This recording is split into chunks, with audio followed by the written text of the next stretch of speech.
Bonjour à tous, bienvenue dans cette vidéo qui est la première vidéo de 2019. Donc j'en profite pour vous souhaiter à tous une très belle année. J'espère que vous allez vivre de formidables aventures, qu'elle sera plutôt douce pour vous, parce que je trouve qu'on a quand même bien besoin de douceur. Alors cette première vidéo, elle fait en fait, c'est une sorte de réponse, ou en tout cas elle a été inspirée par un commentaire que j'ai eu sous une vidéo, en disant oui, il faut tirer les cartes, il faut couper de la main gauche si on est droitier, de la main droite si on est gaucher. Et je me suis dit, c'est vrai, il y a plein de gens qui se posent la question, ou alors qui imposent un certain nombre de choses et de rituels sans forcément que ça ait un sens. Et donc j'avais envie de partager avec vous ma vision des choses. Alors d'abord, on va commencer par un tout petit historique. La main gauche, le côté gauche était associé il y a très longtemps avec le diable. Donc c'était la voix du diable, donc il fallait pas écrire de la main gauche c'était mauvais, etc. Donc on a gardé ça aussi. Je pense que par exemple on a traumatisé plein de générations d'enfants en leur interdisant d'écrire de la main gauche, puisque l'acte d'écriture est considéré aussi comme un acte magique. Donc voilà, on leur a interdit d'écrire de la main gauche. C'est resté pendant très longtemps. Je crois bien que moi-même, quand j'ai commencé à écrire, on obligeait les enfants à écrire de la main droite. Donc voilà, on avait cette idée de la main gauche, c'est la main du diable, donc on ne va pas écrire avec la main gauche. Ensuite, il y a eu les mouvements ésotériques, notamment tout le mouvement New Age, et on a redécouvert un peu la sorcellerie, et on a réouvert ses portes de la magie personnelle avec cette idée que la main gauche, qui avait été associée au diable, et la sorcellerie était aussi associée au diable, était la main ésotérique. C'était la main qui permettait de rentrer dans ce monde de magie. Donc là, on avait quelque chose de plutôt positif et de plutôt en lien avec cette idée de couper de la main gauche. Ensuite, on a aussi les courants de théosophie, par exemple, où on a la voie de la main droite, c'est la voie du bien pour tous, pour le mieux, pour la globalité. Voilà. Et puis la main gauche, c'est la main de la personnalité. Si moi je prends le sentier de la main gauche, je vais orienter mes choix pour mon bien à moi, au détriment de celui des autres. Donc voilà, c'était pas forcément très, c'était pas un travail qui était encouragé, puisque dans la théosophie, on est sur cette idée d'avancer pour le mieux, pour le bien, pour le beau et pour le bien, mais en termes de, pas que d'humanité, hein, de monde, etc. Voilà. Et puis, dernière chose, et c'est moi ce qui me parle le plus, c'est la main droite, c'est la main de la logique, c'est la main de l'intellect, c'est la main de l'intelligence pratique, enfin, ou de l'intelligence, et la main gauche, c'est la main du cœur. Donc c'est la main, on a du coup cette signification inversée par rapport à la théosophie, c'est la main donc de la reliance avec les autres. Voilà, donc ça ce sont toutes les significations, et donc on va un petit peu puiser dans celle qui nous parle le plus.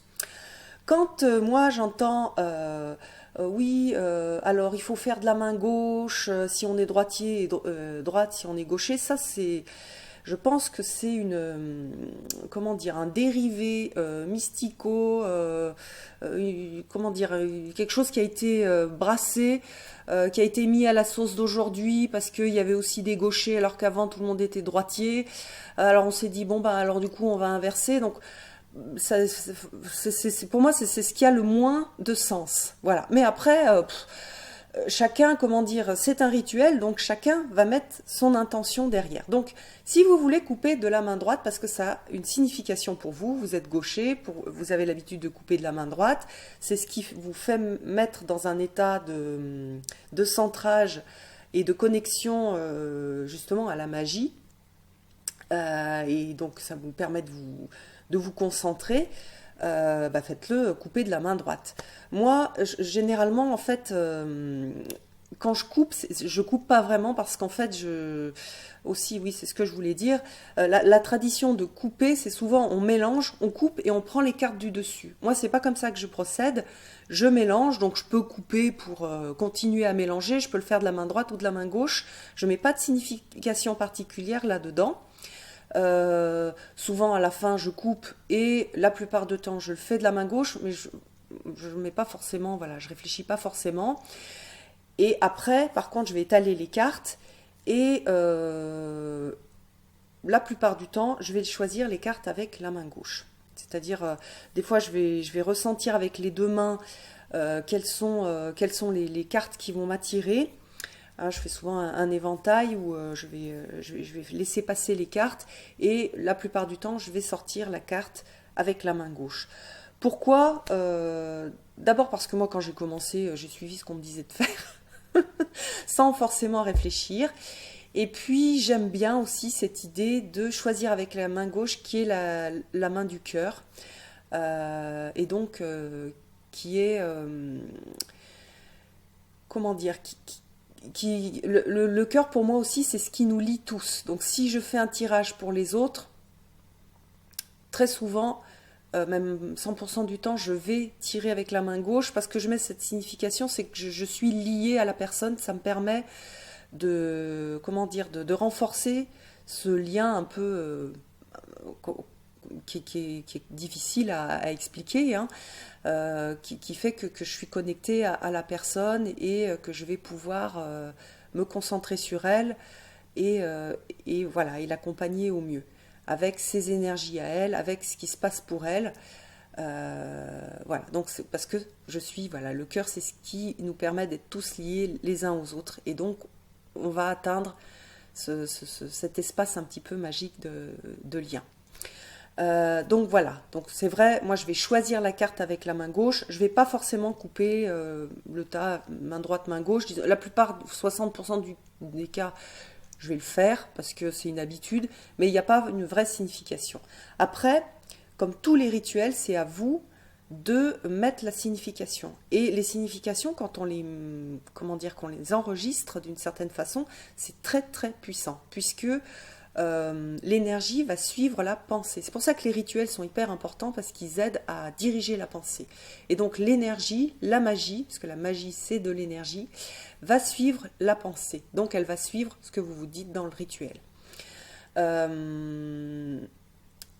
Donc voilà, alors moi ce que j'aime, c'est que chacun en fait réfléchisse à ce qu'il fait quand il va couper ou allumer une bougie, etc., que c'est un sens pour lui, parce que c'est ça qui va être puissant. Et que ce sens, il soit vraiment pour lui, et que qu'on n'ait pas une magie, je suis en tremblant ce que d'autres m'ont dit, en ayant peur de manipuler des mauvaises énergies, parce que si jamais j'ai peur de manipuler des énergies sombres, je vais en effet manipuler des énergies sombres. Parce que déjà, quand on est sur la peur, on est sur des énergies sombres, et je vais mettre les miennes d'énergie sombre dans le tirage. Donc je ne fais pas ça, je réfléchis à ce qui a du sens pour moi, je réfléchis à ce qui est intelligent de faire pour moi, et si je ne fais pas comme les autres, eh bien très bien, très bien. C'est ce qui est juste pour moi, c'est ce qui me permet de me centrer, c'est ce qui me permet de manipuler des énergies de bien, des énergies où je vais aider les autres, où je vais m'aider moi-même, où je vais travailler avec mon ombre ou ma lumière, mais toujours dans cette idée de bien pour moi. Et puisque moi je m'améliore, je vais aussi participer à l'amélioration du monde. Voilà. Donc main droite, main gauche, je vous ai expliqué, c'est historique. Ça peut être vu d'une façon très différente en fonction des traditions. Donc je vais voir quelle est la tradition, quel est le sens qui me porte et qui a de l'impact sur la façon dont je vais diriger ma pensée. Et je vais choisir ça. Donc si j'ai l'habitude, par exemple, de mélanger, beaucoup brasser mes jeux, et après j'ai besoin, je coupe le jeu, je me concentre, et pour moi, la main gauche, c'est mon lien avec la magie, ou alors c'est un lien avec le cœur, je coupe de la main gauche, je choisis les cartes sur le dessus, je les choisis avec la main droite, ou la main gauche, en fonction de ce qui me parle. Voilà. Donc, comme toujours, faites les choses qui ont du sens pour vous. Ne soyez pas juste, comment dire, ne soyez pas que dans une démarche, je copie ce que les autres font et on m'a dit que c'était dangereux de faire ci, donc je fais pas, et on m'a dit que c'était mieux de faire ça, donc je vais le faire. Faites des choses qui vous parlent, faites des choses qui ont du sens, et dites-vous que chaque fois que vous êtes dans la peur, dans un rituel, c'est pas un rituel pour vous. Voilà.